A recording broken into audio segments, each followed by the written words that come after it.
ஆமானவரே, ஒவ்வொரு நாளும் இந்த நாட்களிலே நம்முடைய ஆலயத்தில் நாங்கள் கூடி வந்து நம்முடைய வார்த்தைகளை நாங்கள் தியானிக்கும்படியாக கிருபியாக இந்த நாட்களில் எங்களுக்கு தந்து கொண்டிருக்கிறேன். நன்றி செலுத்துகிற ஆண்டவரே, இந்த நாளிலும் நீர் எங்களுக்காக என்ன வார்த்தை வைத்திருக்கிறீரோ அந்த வார்த்தைகளை நாங்கள் கேட்டு தொடர்ந்து அதன்படி நடக்க, இன்னும் நாங்கள் பரிசுத்தம் அடைய, எங்களுடைய பாவங்களை நாங்கள் அறிக்கையிட்டு உங்களிடத்திலே நாங்கள் மன்னிப்பு பெற்று அந்த பாவங்களை மீண்டும் நாங்கள் செய்யாத இருக்கிற அந்த கிருபைகள் தொடர்ந்து இந்த நாட்களில் எங்களுக்கு தர வேண்டுமா சொல்லிக்கிறோம். இன்றைய தியானத்தில் கருத்திலே கொடுக்கிறோம். நீரை ஆசீர்வதியும் இயேசு மூலம் கேட்கிறோம் அன்புள்ள பிதாவே, ஆமென். ஹல்லேலூயா, ஹல்லேலூயா. தவறுகளும் தண்டனைகளும் ஒவ்வொரு நாளும் ஒவ்வொரு மனிதருடைய வாழ்க்கையிலே தவறுகளை அவர்கள் செய்கிற தவறுகளும் அவர்களுக்கு இருக்கிற ஒரு சில குணங்கள், பெருமைகள், இவைகளை நாம் அறிந்து கொண்டு அதன் பிறகு அவர்கள் அந்த தவறுகளினாலே என்ன தண்டனையை அவர்கள் அனுபவித்தார்கள் என்று சொல்லி நாம் ஒவ்வொரு மனிதனுடைய வாழ்க்கையிலே நாம் கற்றுக்கொண்டு வருகிறோம். இந்த ஆலயத்தில் வருவதனுடைய நோக்கமே நாம் இன்னும் தேவனுக்கு பிரியமாய் வாழ வேண்டும் என்கிற அந்த ஒரே நோக்கம்தான். ஏன்னா தேவ வார்த்தைகள் நம்மை தூய்மைப்படுத்துகிறது, நம்மை பரிசுத்தப்படுத்துகிறது, நம்மை உயிர்ப்பிக்கிறது, நம்மை உணர்த்துகிறது, நம்மை நொறுங்க வைக்கிறது, நம்ம இருதயங்களை நொறுங்க வைக்கிறது. ஆகவேதான் ஆலயத்தில் தேவனுடைய வார்த்தையை நாம் கேட்கிறோம். ஏதோ காலையில வரோம், 1 மணி நேரம் வரோம், காஃபியை குடிக்கிறோம், கலக்கு போயிடுறோம். அது இல்லை வாழ்க்கை. நம்முடைய இந்த காரியங்கள்லாம் நம்முடைய வாழ்க்கையில நம்ம ஆலயத்துக்குள்ளே வந்து வார்த்தைகளை கேட்டு கேட்டு கேட்டு இன்னும் தேவனுக்கு பிரியமாக நான் வாழ வேண்டும். ஒரு குரு ஒருவர் இருந்தார். அவரிடத்தில் அநேக சீடர்கள் இருந்தார்கள். எல்லாரும் நல்ல சீடர்கள், ரொம்ப வருடமாக இருக்கிறார்கள். நல்ல நல்ல குணங்களை, நல்ல நல்ல காரியங்களை குரு நிறைய அழகாக எல்லாருக்கும் கற்றுக் கொடுத்து இங்கிருந்து போகிறவர்கள் பூமியானவர்களாக அவங்க தன்னுடைய உலகத்திலே அவர் வாழ்ந்து கொண்டிருக்கிறார்கள். இப்ப அந்த ஒரு குருகுலத்துல ஒரு புதிய சீடன் ஒன்று வருகிறான். அவன் வந்து கிட்டத்தட்ட ஒரு 5 மாதங்கள் தான் ஆகிறது. ஒரு நாள் அந்த சீடன் என்ன பண்ணுகிறான், இன்னொரு சீடனுடைய அந்த பொருளை அவன் எடுக்கிறான், திருடுகிறான். இதை பார்த்த மற்ற சீடர்கள் அதிர்ச்சி அடைந்து விட்டார்கள். இது நம்ம குரு கிட்ட வந்து இவ்வளவு பாடங்களை கற்றுக்கொள்கிறோம், வேண்டாம் திருடிட்டு இருக்கானு சொல்லி நேரா போய் என்ன பண்ண குரு கிட்ட போறாங்க. இவங்க பார்த்தவங்க போறாங்க. அவர்கிட்ட டைரக்டா கேட்கல, குருவே இவன் புதுசா வந்தானே, கடைசியா வந்தானே, அவன் 5 மாசம் ஆகுது, இப்ப என்ன பண்றான், அவன் அந்த திருடுற குணம் அவன்கிட்ட இருக்குது, அதனால தயவு செய்து அவனை என்ன பண்ணுங்க, இங்க இருந்து அனுப்பிச்சிருக்க. அவன் இங்க இருந்துட்டான்னா மற்றவங்களே அவன் எடுத்து விடுவான், தயவு செய்து இவனை அனுப்பிச்சிருங்க அப்படின்னு. அப்படியான்னு கேட்டுக்கிட்டு சரி நீங்க போங்க அப்படின்னு அனுப்பிச்சிடுறேன். ஒரு 2-3 நாள் கழிச்சு ஒரு ரியாக்ஷனும் குருக்கிட்ட இல்லை. இவங்களுக்கு ஒரு வாய்ந்து சரி பார்ப்போம் அப்படின்னு இன்னும் ஒரு 2-3 நாள் ஆச்சு. மீண்டும் அதே தவிர அந்த சீடன் பண்ணுகிறான். இன்னொரு இடத்துல இருந்து ஏதோ ஒரு பணத்தையோ ஏதோ ஒரு பொருளையோ எடுக்கிறான், திருடுகிறான். அப்ப இவங்களுக்கு மறுபடியும் கோபம் வந்துருச்சு. மறுபடியும் போறாங்க, யார்கிட்ட, குரு கிட்ட போறாங்க. இது 2வது முறை இந்த தப்பை செய்யறான், தயவு செய்து அவனை இருந்து அனுப்பிச்சிருங்க அப்படின்னு சொல்லும்போது அவர்ல கம்யூனிகேட் ஓகே நான் ஆக்ஷன் எடுத்துக்கிறேன் அப்படின்ட்டு அனுப்பிச்சிடுறேன். இன்னும் 2 நாள் எந்தவித ஒரு இதுவும் இல்லை. இன்னும் 3வது முறையும் இதே தவற அவன் செய்கிறான். இவங்க எல்லாம் கூடுறாங்க, யாரு, சீடர்கள்லாம் கூடி நம்ம ஒரு லெட்டர் எழுதி கொடுத்துருவோம். யார்கிட்ட, குரு கிட்ட. நீங்க அவனை அனுப்பலன்னா நாங்களாம் என்ன பண்ணுவோம், இங்க இருந்து நாங்க கிளம்பிடுவோம், இனி அவன் இங்க இருக்கக்கூடாது, இவன் எங்க எல்லாரையும் எடுத்துருவான் அப்படின்னு சொல்லி ஒரு லெட்டர் எழுதி நேரா போறாங்க, குருவிடத்துல கொடுக்குறாங்க. கொடுத்தா அவன் படிக்கும் போது அதை எழுதிருக்கு, இந்த பையன் திருடுனா 3 முறை வாய்ப்பு கொடுத்தோம், நீங்க ஒண்ணுமே ஆக்ஷன் எடுக்கல, நீங்க இப்ப இன்னைக்கு ஆக்ஷன் எடுக்கலன்னா நாங்க என்ன பண்ணுவோம், வெளியே போயிடுவோம். அவரு சிரிச்சுக்கிட்டே கூட சொல்றாரு, யாரால இங்கிருந்து வெளியே போறீங்களோ நீங்க போகலாம், அவனை நான் என்ன பண்ண மாட்டேன், அனுப்ப மாட்டேன் அப்படின்னு. எல்லாருக்கும் அதிர்ச்சியா போயிடுச்சு. என்ன குருவே, இது நியாயமா? இது நாங்க உங்ககிட்ட வந்து வருஷ கணக்குல வந்து பாடங்களை கற்றுக்கொண்டு இருக்கிறோம், எப்படி இந்த உலகத்திலே மற்றவர்களுக்கு பாரம் இல்லாமல் பூமியாக வாழ வேண்டும் என்று சொல்லி எங்களுக்கு கற்றுக் கொடுத்துருக்கீங்க, நீங்கள போ சொல்றீங்க, அவனை இருக்கணும்னு சொல்றீங்களோ? அப்போ சொன்னாரு, இல்ல, நீங்களாம் என்னிடத்துல நல்ல குணங்களை கற்று இன்னைக்கு நன்றாக தேறி நீங்க வெளியே போனா யாருக்கும் எந்த எதிர் இல்லாம நீங்க வாழக்கூடிய மனிதர்களாக இருக்கிறீங்க. ஆனா நல்லவனாக வாழ வேண்டும் என்று சொல்லி வந்த இந்த என்னுடைய இடத்துல இவன் இன்னும் தவறுகளை செய்து கொண்டிருக்கிறான்னா அவனை இப்ப நான் அனுப்பிச்சிட்டேன்னா அவன் இன்னும் அதிகமான தவறுகள் அவன் வெளியே போய் செய்வான். அதனால அவன் திருந்துவதற்கு நான் வாய்ப்பு கொடுத்து கொண்டே இருப்பேன். இந்த இடத்துல வந்து திருந்தாதவன் இனி எங்கேயும் போய் திருந்த மாட்டான், அதனால அவனை நான் அனுப்பவே மாட்டேன் அப்படின்னு சொன்னோன்னே இது இதை தூரமா என்று கேட்டுக் கொண்டிருந்த அந்த திருடின அந்த சீடன் ஓடி வந்து குருவினுடைய காலில் போய் விழுந்தான். விழுந்து, ஐயா என்னை மன்னிச்சிடுங்க, தெரியாம நான் தப்பு செஞ்சுட்டேன், இந்த 3 முறை நான் திருடினேன், அதனால எனக்கு தண்டனை கொடுக்காம என்னை மன்னிச்சுக்கிட்டே இருக்கிறீங்க, இனிமே நான் என்ன பண்ண மாட்டேன், இந்த தவறை செய்யவே மாட்டேன் அப்படின்னு சொல்லி கண்ணீரோடு ஒரு தீர்மானத்தோடு அவருடைய காலை பிடித்து அவன் கதறினான் என்று வாசிக்கிறோம். யோசிச்சு பாருங்க, இன்னைக்கு தவறுகளும் தண்டனையும் என்ற தலைப்பிலே நான் வருவதனுடைய நோக்கமே அந்த தவறுகளை செய்து கொண்டே இருக்கிறதுக்கு அல்ல. ஏன்னா நம்ம வேதத்திலே ஒவ்வொரு மனிதனுடைய தவறுகள் நம்முடைய வாழ்க்கையில் எல்லாமே நமக்கு இருக்காது. 1-2 காரியங்கள் நம்ம வாழ்க்கையில் அந்த தவறுகள் கண்டிப்பாக உண்டு, எனக்கு இருக்குது. ஆகவே கர்த்தர் நம்மை அதை உணர்த்தும் போது நாம் என்ன பண்ண வேண்டும், அதுல இருந்து நான் விடுதலை பெற வேண்டும், அதுல இருந்து நான் தப்பித்துக் கொள்ள வேண்டும், அந்த தவறை மீண்டும் செய்யக்கூடாது. அதுதான் நோக்கம். அதனால ஆலயத்துக்கு வருகிறோம். ஆகவே கர்த்தர் இந்த நாளிலும் அந்த தவறுகள் மூலமாகவும் தண்டனை மூலமாகவும் கர்த்தர் நம்மோடு தொடர்ந்து பேசுவாராக. தொடர்ந்து நாம் ஒவ்வொரு நாளும் ஒரு மனிதனுடைய வாழ்க்கையிலே நாம் ஒவ்வொரு மனிதரை பார்த்து வருகிறோம். எனக்கு என்னன்னா, ஏவாளுக்கு பிறகு எல்லாமே பாத்தீங்கன்னா ஆட்டு பேரே வந்துகிட்டே இருக்குது. காயின், லோத்து, யாக்கோபு, மோசே, பிலேயாம், ஆகான், யெப்தா, சிம்சோன், ஏலி, சவுல் ராஜா, தாவீது ராஜா, ஊசா, நாபால், சாலமோன், நேற்று அப்சலோம். என்னடா இது பெண்கள் பேரே வரமாட்டேங்குது அப்படியே யோசித்துக் கொண்டு போது 2 சாமுவேலை நான் படித்துக் கொண்டிருந்தேன். அப்போ வந்தாங்க ஒரு அம்மா. யார் அது? மீகாள். மீகாளின் தவறுகளும் தண்டனைகளும் என்ற தலைப்புல தான் இன்றைக்கு நான் உங்களோடு பேச போகிறேன். இந்த மீகாள் யார் அப்படின்னு பாத்தீங்கன்னா, மீகாள் சவுல் ராஜாவுடைய மகள், இளைய குமாரத்தி, தாவீதுக்கு மனைவி. சவுல் ராஜா தாவீதுக்கு தன்னுடைய மகளை மீகாளை அவர் என்ன பண்ணினார், திருமணம் கட்டி வைத்திருக்கிறார். நீங்க பாத்தீங்கன்னா 1 சாமுவேல், அதை யாரும் தெரிஞ்சுக்கிட்டு அப்புறம் நம்ம காரியத்துக்கு போவோம். 1 சாமுவேல் 14:49 வாசிங்க. 1 சாமுவேல் 14:49.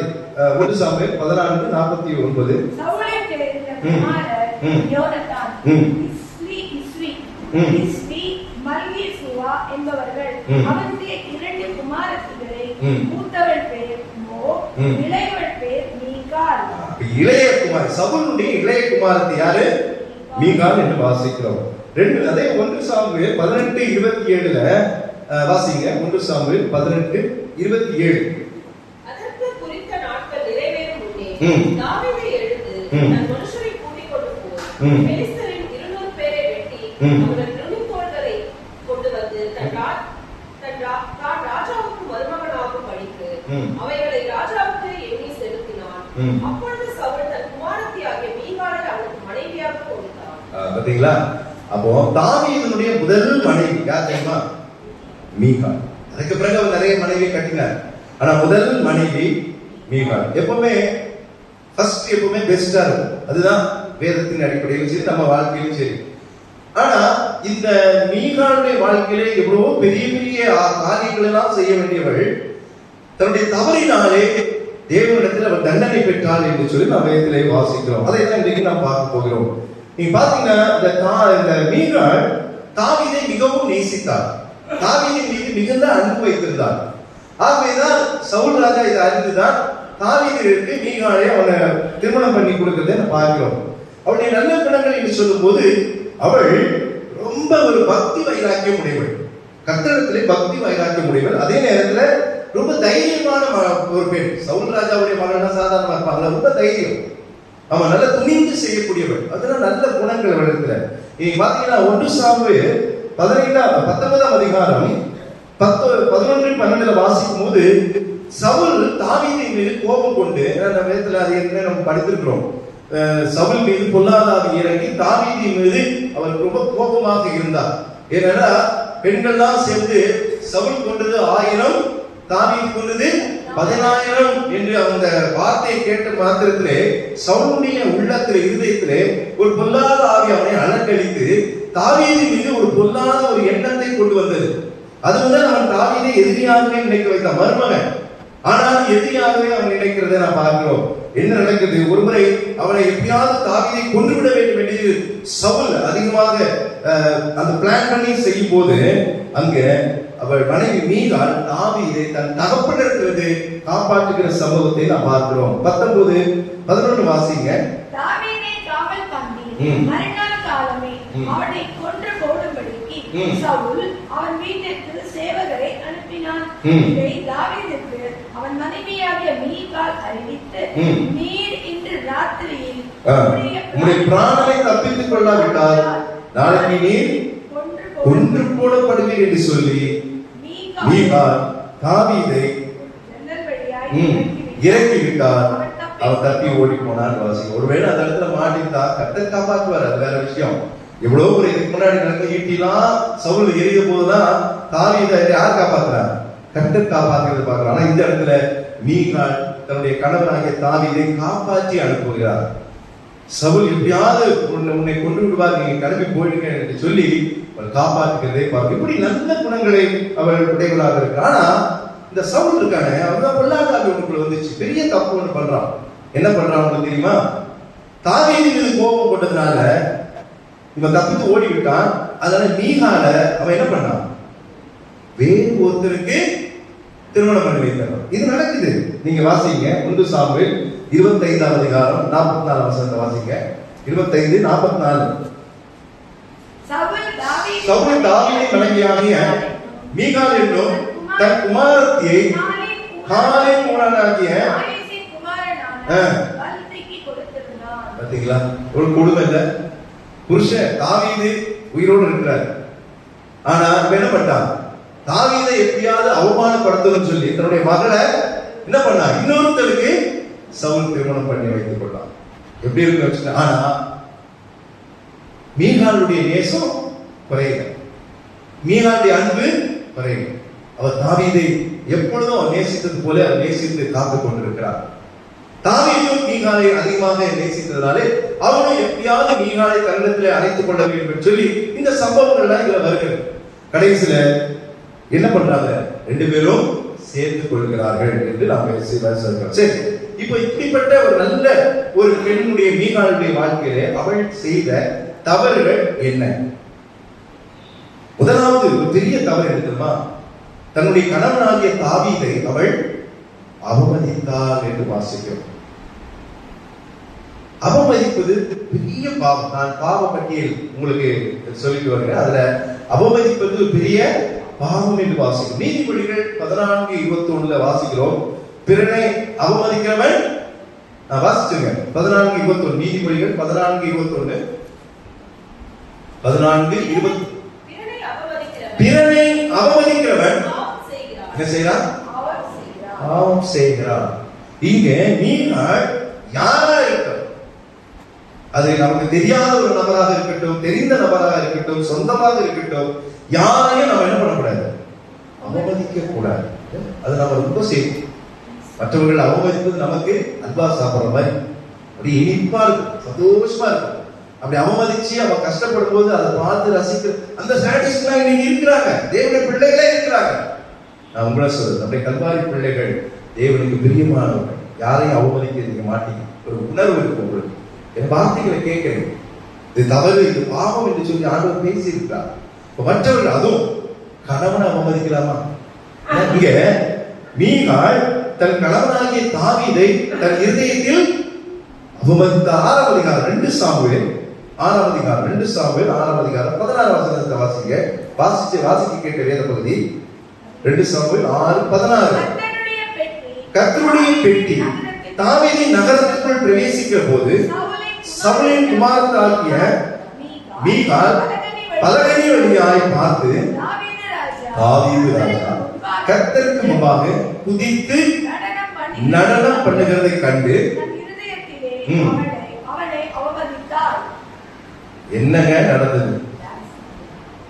எங்க ஆடணும்? சர்ச்சுக்குள்ளே ஆடிட்டு இருந்தான். ரோட்ல ஆடிட்டு வரான். அதை தூக்கிட்டு வரான். உங்களுக்கு ஏற்கனவே அந்த கதையை சொல்லியிருக்கேன்.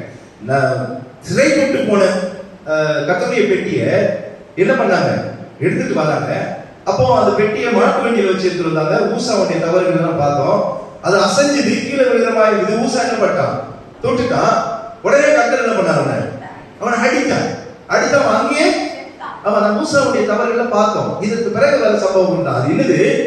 இதனால தாவீதுக்கு பயம் வந்துருச்சு. ஐயோ, பெட்டி நம்ம இவ்வளவு டேஞ்சரா இருக்கா? ரொம்ப ஆசீர்வாதம் கிடைக்கும் நினைச்சா டேஞ்சரா இருக்கு. இதை பேசாம யாருடைய வீட்லயாவது வச்சிடலாம் சொல்லிதான் என்ன பண்றான், ஓபேத் ஏதோம் என்ற வீட்டுல கொஞ்ச நாள் வச்சுக்கன்னு சொல்றான். அங்க நடந்தது என்ன, அந்த பெட்டி அங்கே போன உடனே அவனுக்கு ஆசீர்வாதம் வந்துருச்சு. ஏன்னா பெட்டி தேவனுடைய சமூகத்துக்கு, தேவனே அங்க இருக்கிற மாதிரி, தேவன் ஒரு வீட்டுல இருந்தா அங்க என்ன இருக்கும், ஆசீர்வாதங்கள் இருக்கும். ஹல்லேலூயா, ஹல்லேலூயா. வீட்டுல இருக்காரா தேவன்? உங்க வீட்டுல தேவன் இருக்காரா? அப்ப நீங்க யாரு? ஆசீர்வதிக்கப்பட்டவர்கள். ஹல்லேலூயா. இங்க இத கேள்விப்பட்டோடனே தாவீதுக்கு ஐயோ மறுபடியும் தப்பு பண்ணிட்டோம்டா, இத பேசாம அங்க இருந்து எடுத்துட்டு வரணும் அப்படின்ட்டு பெட்டியை அங்க இருந்து என்ன பண்றான், தன்னுடைய நகரத்துக்குள்ள, தன்னுடைய கூடாரத்துக்குள்ளே அதை கொண்டு வருவதற்காக அவன் என்ன பண்றான், எடுத்துட்டு வரும்போது அவன் ஆண்டவரிடத்துல பெற்ற அந்த நன்றிகளை நினைத்து சந்தோஷத்துடன் பெட்டியும் கிடைச்சிருச்சு. திருடிட்டு போனாங்க, கொள்ளையடித்து கொண்டு போனாங்க, அதுக்கப்புறம் அப்படி இப்படி போட்டு கடைசியில் கொண்டு வந்து அவனுடைய நோக்கமெல்லாம் பெட்டியை கொண்டு வந்து நம்ம ஊர்ல வச்சிடணும்னு. இப்ப அது நிறைவேறுது. அப்ப எவ்வளவு மகிழ்ச்சியா இருக்கும் இல்ல. நமக்கு ஒரு நல்ல காரியம் நடக்குதுன்னா நம்ம என்ன பண்ணுவோம், ஒரு வெளியே வந்து டான்ஸ் ஆட மாட்டோம், ஆனா நமக்கு உள்ளுக்குள்ள நம்முடைய இருதயம். ஆனா வேதத்தில் தாவீது நடனமாடி அப்பாவே ஸ்தோத்திரித்தான் என்று வாசிக்கிறோம்ல.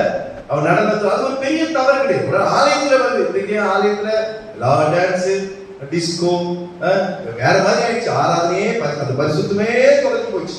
இன்னைக்கு அப்படியே ஆயிடுச்சு. அவன் இங்க ஆலயத்துக்குள்ள அவன் நடனம் ஆடல, அவன் வெளியே நடனம் ஆடணும். வெளியே நடனம் ஆடி அதுவும் யாருக்கு முன்பாக, ஆண்டவர் செய்த நன்மைக்காக, அந்த பெட்டிக்காக அவன் நடனம் ஆடி கொண்டு வருகிறான். இதுல என்ன தவறு இருக்குது யோசிச்சு பாருங்க. ஆனா நடந்தது என்ன, அவங்க மீகால் இதை பார்த்து அவன் மேல இருந்து பாக்குறான், பலகணிகள் இருந்து பாக்குறான், தன் கணவன் நடனம் ஆடி கொண்டு கூட வருவாங்க எல்லாம் நடனம் ஆடி கொண்டு வருகிறாங்க. நல்ல சத்தம் அல்ல, ஏற்கனவே அந்த சத்தத்துலதான் மிரண்டு பெட்டி மாடிதாச்சு, பெட்டி அசைஞ்சது, அவன் குடிச்சுட்டான், செத்து போயிட்டான். ஆனா இவங்களால அந்த சந்தோஷத்தை அடக்க முடியல. என்ன பண்ணாரு, ஆடிக்கிட்டே வரான். இது என்ன தவறு இல்ல. ஆனா இவன் நடந்தது என்ன தெரியுமா, மீகால் தன்னுடைய கணவனை அவமதித்தார் என்று வாசிக்கிறோம். ஒரு இதயத்துல அவமதித்தார், ஆனா வார்த்தையாவும் கேட்டுட்டார். அதே அதிகாரம் 20 வாசிங்க. தாவீது தன் வீட்டாரை ஆசீர்வதிக்கிறதுக்கு திரும்பும் போது, அதாவது தாவீதுடைய மனைவியாக மீகால் வந்து அற்ப மனுஷரில் ஒருவன், இவனை என்ன சொல்லிட்டார், அதாவது இன்டைரக்டா தாவீதை அவன் என்ன பண்றான், அவமதிக்கிறான். அற்ப மனுஷரில் ஒருவன் தன் வஸ்திரங்களை கலட்டி போடுகிறது போல நம்முடைய ஊழியக்காரருடைய பெண்களின் கண்களுக்கு முன்பாக நம்முடைய வஸ்திரங்களை உரிந்து போட்டிருந்த இஸ்ரவேலின் ராஜா இன்று எத்தனை மகிமைப்பட்டிருந்தார் என்றார். அப்படின்னா தாவீது ஒண்ணும் இல்லாம நடனம் பண்ணிட்டு வந்தான் இல்ல. அவன் என்ன சொல்றான், ட்ரெஸ்ஸே இல்லாம இவ்வளவு ஊழியக்காரர்கள், இவ்வளவு பெண்கள் மத்தியில இப்படி நடனம் ஆடிக்கொண்டு வருகிறத பார்த்து கர்த்தர் என்ன பண்ணுவார், மகிமைப்படுவார் என்று சொல்லி அவர் சொல்லுகிறதை பார்க்கிறோம். அப்படி இல்லை. இவருடைய எண்ணமெல்லாம் நோக்கமெல்லாம் ஒரே காரணம் தெரியுமா, ராஜ குடும்பத்தில் பிறந்தவர், இவர் ராஜ அந்தஸ்து உடையவர். ஏன்னா சவுலுடைய குமாரத்தி, ராஜகுமாரத்தி அவர், இளவரசி அவர். தாவீதுக்கு அவர் திருமணம் கட்டி வைத்த பிறகு அவருடைய அந்த எண்ணங்கள் நோக்கங்கள்லாம் கொஞ்சம் பெருசா இருக்கும். ஆனா இவன் என்ன நினைச்ச, ராஜ குடும்பத்துக்கு வரக்கூடிய அந்த அந்தஸ்துக்கு குறை வந்து விட்டதே என்ற ஒரு கருத்து உடனேதான் தாவீதை என்ன பண்றா, அவமதிக்கிறார். அற்ப மனுஷன் சொல்றார். நேரடியா சொல்லல, ஒரு நேரடியா சொல்லியிருந்தா அவன் என்ன பண்ணிருப்பான், பலான்னு ஒரு அரை விட்டுருப்பான் அடி. அப்படிதான் இல்ல, இன்டைரக்டா சொல்றான். இப்ப ரொம்ப சந்தோஷமா நல்லா ஆடிட்டு வந்தாச்சா, இப்ப கர்த்தர் ரொம்ப சந்தோஷப்பட்டு இருப்பார்ல. நம்ம அப்படித்தானே சில நேரத்துல புருஷனை அப்படியே நேரடியா திட்டவே மாட்டோம், அப்படியே வாழைப்பழத்துல ஊசி ஏத்துற மாதிரி இல்ல, நாங்களும் கண்டு காணாம சில நேரத்துல அப்படியே போயிடுவோம். ஏன்னா பெரிய ஆணியை குத்திர போறாங்க, ஊசியோட விட்டுருவோம், ஆணி குத்திர போறாங்கன்னு நாங்களும் என்ன பண்ணுவோம், நழுவி போயிடுவோம். இங்க இந்த மாதிரி இங்க செய்கிறத நான் பார்க்கிறோம். நீங்கள் அவ்வளவு பெரிய தவறை செய்கிறார், அது அவர் செய்த பெரிய தவறுங்க. எந்த நேரத்தில் யாரையுமே அவமதிக்க கூடாது. ஆனா இவன் யாரை அவமதிக்கிறார், புருஷனையே அவமதிக்கிறார். எவ்வளவு பெரிய பாவத்தை அவர் செய்யறார், எவ்வளவு பெரிய தவறுகளை செய்கிறார்ல. இரண்டாவது ஒரு தவறு அவர் செய்கிறார், இது ஒரு பெரிய தவறு தேவனுடைய பார்வை. அவமதிக்கிறவன் பாவம் செய்கிறான், பிறனை அவமதிக்கிறவன் பாவம் செய்கிறான் என்று வாசிக்கிறோம். எந்த நிலையிலும் நான் யாரையும் அவமானப்படுத்த கூடாது, அது ஞாபகத்தில் வச்சு. இது ஒரு பெரிய தவறு, பெரிய பாவம். இரண்டாவது 1 சாமுவேல் 19 அதிகாரம் 13 வசனத்தை வாசிங்க. 1 சாமுவேல் அப்படியே போங்க. 1 சாமுவேல் 19 அதிகாரம் 13 வசனத்தை வாசிங்க. மீகாலோ ஒரு சுரூபத்தை எடுத்து கட்டிலின் மேல் வைத்து அதை தலைமாட்டிலே ஒரு வெள்ளாட்டு தோலை போட்டு துப்பட்டியினால் மூடி வைத்தார் என்று வாசிக்கிறோம். இது இந்த சம்பவத்துக்கு முன்னாடி நீங்க பாத்தீங்கன்னா தாவீதை கொன்று விடும்படியாக இந்த பெலிஸ்தியர்கள் என்ன பண்ணாங்க, பிளான் பண்ணி வராங்க. அங்க என்ன நடக்குது, தாவீது மாட்டிக்க கூடாது என்பதற்காக மீகால் என்ன பண்ணுகிறார், தாவீதை தன்னுடைய வீட்டிலே வரவழைத்து அனுப்பிவிட்டு அவன் இருக்கிற மாதிரி என்ன பண்றாங்க, கொஞ்சம் வேற இடத்துல அனுப்பி வச்சுட்டு ஒளிச்சு வச்சுட்டு இப்ப அப்படி படுக்கிற மாதிரி என்ன பண்றான், ஒரு சுரூபம், அதாவது விக்கிரகத்தை வைத்து அதை மூடி அங்க வைத்துக் கொள்கிறத பார்க்கிறோம். ஆனா அங்க வந்து பார்த்தா எடுத்து பாக்குறாங்க, அங்க என்ன நடக்குது, அங்க சுரூபம் தான் இருக்குது, தாவீது அங்க இல்லை. நீங்க அதை தொடர்ந்து படிச்சு பாத்தீங்கன்னா அவன் மாட்டிக் கொள்கிறான். ஆனா இங்க என்ன தவறு நடக்குதுன்னா, எந்த ஒரு வீட்டிலும் தேவன் விரும்பாத ஒரு விக்கிரகம் என்ன பண்ணக்கூடாது, வீட்டுக்குள்ள வரக்கூடாது. அது என்ன நிலையிலும் வரக்கூடாது. என்ன பண்ணிட்டா, செய்த நோக்கம் சரி, யாரை காப்பாத்துறதுக்காக, புருஷனை காப்பாத்துறதுக்காக. அதுக்கு நிறைய வழிகள் இருக்கு. ஆனா ஒரு சுரூபத்தை கொண்டு வந்து தன்னுடைய வீட்டுக்குள்ள வைத்து அவன் வணங்கினான்ன்றது அர்த்தம் இல்லை. ஆனா வீட்டுக்குள்ள என்ன வந்துச்சு, அவன் என்ன ஆண்டவர், நீ இஸ்ரவேல் ஜனங்களை அதிக நேரம் அடித்த ஒரு பாவம் என்ன தெரியுமா, விக்கிரகாராதனை. ஆண்டவர் நிறைய சொல்ற 10 கற்பனைகள் என்னை தவிர வேறு ஒரு தேவன் இல்லை, எந்த ஒரு விக்கிரகத்தையாவும் நீங்கள் வணங்கக்கூடாது, சேவிக்கவும் கூடாது. ஆண்டவர் தெளிவா சொல்லிட்டாரு. ஆனா இவன் அந்த தப்ப செய்யலாம். அது ஒரு பெரிய தவறாக அந்த வேதம் சுட்டி காட்டுகிறதை நான் பார்க்கிறோம். அதற்கு பிறகு இன்னொரு இடத்துல மீகால் பொய் சொல்லுகிறதை நான் பார்க்கிறோம். இதே நீங்க 1 சாமுவேல் 19 அதிகாரம் 17 வசனத்தை வாசிங்க. சவுல் இவனை என் பகைஞரை தப்பவிட்டு அனுப்பினது என்ன என்று மீகாலிடத்தில் கேட்டான். மீகால் சவுலை நோக்கி, என்னை போகவில்லை, நான் உன்னை ஏன் கொல்ல வேண்டும் என்று அவர் என்னிடத்தில் சொன்னார் என்றார். சவுல் தாவீதை மீகால் வீட்டில் இருக்கிறான்னு தெரிஞ்சு வந்து அவனை எப்படியாவது கொண்டு விட வேண்டும் சொல்லி வீட்டுக்குள்ள வரான். மீகால் அவங்க சுலபத்தை வச்சு மூடி வச்சு படுத்துட்டு இருக்கிற மாதிரி செட்டப் பண்ணிட்டு தாவீதை தப்பிக்க வைத்து விட்டார். இது தெரிஞ்ச சவுல் நேர வீட்டுக்கு வந்து எடுத்து பார்க்கறா, அங்க சுரூபம் தான் இருக்குது, விக்கிரகம் தான் இருக்குது, ஆளக்காம். இப்ப இவனுக்கு கோபம் வந்துச்சு. அப்ப அவன் கேட்கிறான், நீ இப்படி என்னை எய்த்து என் பகைஞனை தப்ப விட்டு அனுப்பினது என்ன? இவனுக்கு அவன் எதிரி, மீகாலுக்கு தாவீது யாரு, புருஷன் இல்ல. அந்த இடத்துல எப்படி விட்டு கொடுக்க முடியும்? ஆனா அவன் அந்த இடத்துல என்ன சொல்ல வேண்டும் என்பது எனக்கு தெரியல. நான் இந்த வசனத்தை படிக்கும் போது எனக்கு ஆண்டவர் உள்ளத்துல காரியம், சின்ன பொய்யோ பெரிய பொய்யோ தேவனுடைய பிள்ளைகளுடைய வாயில என்ன வரக்கூடாது, பொய் வரக்கூடாது. ஒருத்தர் எனக்கு தெரிஞ்ச ஒருத்தர் சொல்ல அடிக்கடி, நான் கொஞ்சம் லாபம் வருதுன்னா பொய் சொல்ல மாட்டேன், நிறைய லாபம் வருதுன்னா நான் பொய் சொல்லுவேன் அப்படின்னு. அதுல என்ன சரி எனக்கு புரியல. கொஞ்சம் லாபமா பெரிய லாபம், பொய் தான். அது எந்த நீங்க பிள்ளைகளுக்கு அதை கற்றுக் கொடுக்கணுங்க. ஆமா, பொய் சொல்ல சின்ன வயசுல இருந்தே நம்ம என்ன பண்றோம், கற்றுக் கொடுக்கணும். என்ன தெரியுமா, ஒரு பொருளை வச்சுக்கிட்டு ஒளிச்சு வச்சுக்கிட்டு எங்கடி இல்லையே அப்படின்னு என்ன பண்றோம், பிள்ளைகிட்ட விளையாட வைக்கிறோம். இருக்குது, ஆனா பிள்ளை என்ன சொல்லுது, இல்லையே. சின்ன தப்பு அங்கதான் ஆரம்பிக்கும். இது எல்லா வீட்லயும் நடக்கிற ஒரு காரியம் தான். இல்ல பொய் ஒரு விஷயம், நம்ம பாஸ்கோபாலா சொல்றாரு, பொய் ஒரு விஷயம், அதை சொல்லக்கூடாது அப்படின்னு சொல்லி அடிக்கடி அவங்க சொல்லுவாங்க. இங்க என்ன பொய் சொல்ற தெரியுமா, என்ன காரணம் சொல்லிருக்கலாம், ஆமா என் புருஷன் எனக்கு நான் தப்பிக்க வைப்பேன் அப்படி ஏதோ ஒரு காரணம் சொல்லுவாங்க. அவன் சொன்ன காரியம் என்ன தெரியுமா, அவன் என்ன கொல்ல வந்தான். யாரு, தாவீது என்ன கொல்ல வந்தான், நான் உன்னை கொண்டு போட்டுவேன்னு சொல்லுதான். அதனால நான் என்ன பண்ணேன், அவனை தப்பிக்க வச்சுட்டான். அப்படி சொல்லல நான் உங்ககிட்ட மாட்டி விட்டுருப்பேன். அவன் அதெல்லாம் நடக்கல. மீகால் தாவீதை அதிகமாக நேசித்ததுனால தப்பிக்க வைத்தான். அதை சொல்லிருக்கலாம். என்ன சொல்லிருக்கலாம், யார் உனக்கு அவன் எதிரி, எனக்கு ஆமா அப்பா எனக்கு அவன் எதிரி இல்லை, புருஷன், அவன் எப்படி நான் உங்க கையில கொடுப்பேன், நான் தான் தப்பிக்க வைத்தேன்னு சொல்லிருக்கலாம். ஆனா என்ன சொல்றான், அவன் என் கழுத்தை நெருங்கி தாவீதெல்லாம் செய்யல. இவதான் என்ன பண்றா, என் அப்பா வந்துட்டா நீ ஓடி ஒளிந்து கொள்ளி. இந்த நல்ல குணம் தான், ஆனா அதுல ஒரு பொய் அடங்கி இருக்கிறத நான் பார்க்கிறேன். இப்படி தவறுகளை செய்வது, இதுல ஒரு ஒரு பெரிய ஒரு தவறுன்னு பார்த்தா அவனுடைய இருதயத்துல சாவித அவமதித்த. அதனால நடந்தது என்ன தெரியுமா, உண்மையா தாவீதுக்கு பிறகு, அதாவது சவுலுக்கு பிறகு ஆண்டவர் என்ன பண்ணார்? தாவீதை ராஜாவாக்குறார். அப்ப ராஜாவுடைய முதல் மனைவி யாரு? மீகாள். அப்ப மீகாளுடைய பிறக்கிற குழந்தை எங்க வரணும்? அரசனாகணும். அதுதானே நீதி. ஆனா ஆண்டவர் என்ன தண்டனை கொடுத்தா? நீ உன் புருஷனை அவமதித்தல்ல, நடந்தது என்ன தெரியுமா? தண்டனை, பெரிய தண்டனை. 2 சாமுவேல் 6ஆம் அதிகாரம் 23ஆம் வசனத்தை வாசிங்க.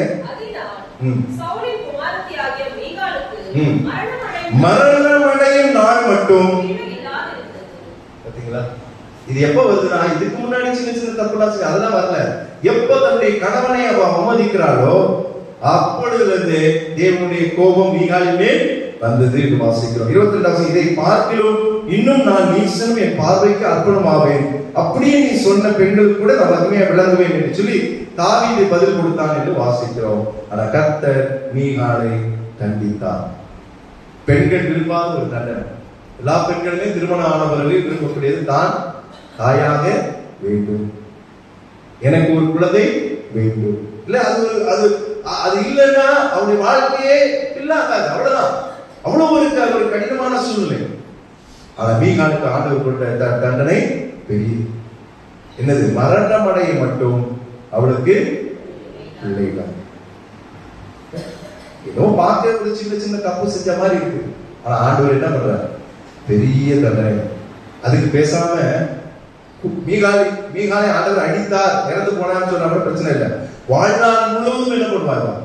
வருத்தத்தோட தன்னுடைய வாழ்க்கையில ஐயோ எனக்கு குழந்தை இல்லையே, அந்த ஏக்கம், அந்த எண்ணம் மீகாலுடைய வாழ்க்கையில பெரிய ஒரு தண்டனை ஆண்டவர் கொடுத்தார்.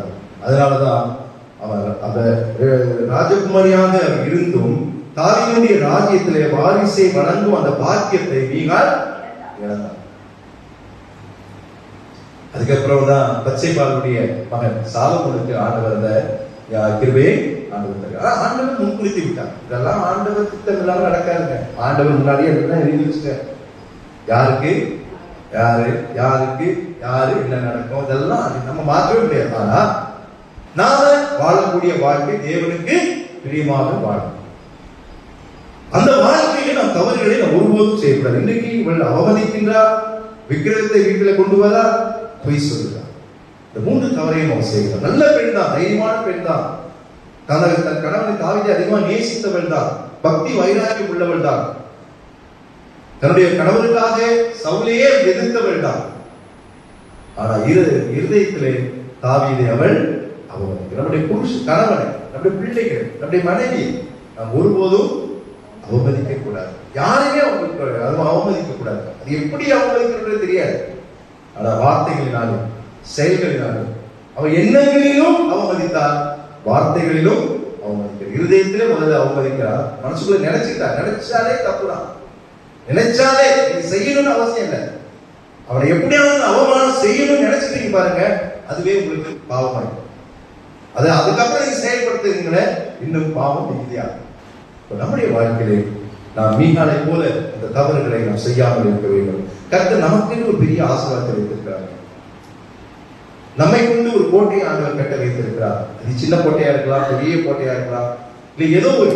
ஆனா ஆண்டவர் உங்களை ஆசீர்வதிக்கிறார். அதற்காக உங்களை அழைத்து இருக்கிறார். நாம் ஒருபோதும் தாழ்ந்து போக வேண்டும் என்று ஆண்டவர் விரும்பவே மாட்டார்.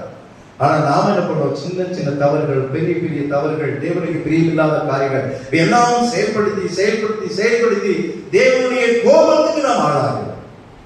கர்த்தர் சிலுவையிலே நமக்காக இயேசு கிறிஸ்து எல்லா பாவங்களையும் மன்னித்ததுனால இன்றைக்கு கிருபையின் காலத்திலே நாம் தப்பித்துக் கொண்டு வருகிறோம். ஆனாலும் அடிக்கடி இந்த நாட்களில் சொல்லிக் கொண்டு வருகிறேன், சின்ன சின்ன தண்டனைகளை ஆண்டவர் நமக்கு கொடுத்து கொண்டே இருக்க. நீங்க செஞ்சீங்கன்னா உங்களுக்கு தெரியாமலே ஏதோ ஒரு காரியம் உங்களுக்கு விரோதமாக இருந்து கொண்டே யோசித்து பாருங்க, ஆராய்ந்து பாருங்க. இந்த பைபிள் ஸ்டடியுடைய நோக்கமே இவர்கள் செய்கிற தவறுகள் என்னுடைய வாழ்க்கையில் இருந்தால் இந்த தவறுகளை நான் ஒருபோதும் செய்யக்கூடாது. மீகாள் செய்த தவறு அவமதிப்பது, விக்கிரக ஆராதனை செய்வது, பொய் சொன்னது. இந்த காரியங்கள் ஒரு என்னுடைய வாழ்க்கையில் உங்களுடைய வாழ்க்கையில் இருந்தால், ஆண்டவரே உங்களுடைய தண்டனை எனக்கு வேண்டாம், ஆண்டவரே நான் மன்னிப்பு உங்களிடத்துல கேட்கிறேன், இந்த தவறுகளை செய்யாமல் இருக்க எனக்கு சக்தி தாரும். ஜெபிங்க. கர்த்தர் பெரிய காரியங்களை செய்வார். கண்களை மூடி கர்த்தர் நோக்கி நாம் ஜெபம் செய்வோம். கர்த்தர் நாளிலே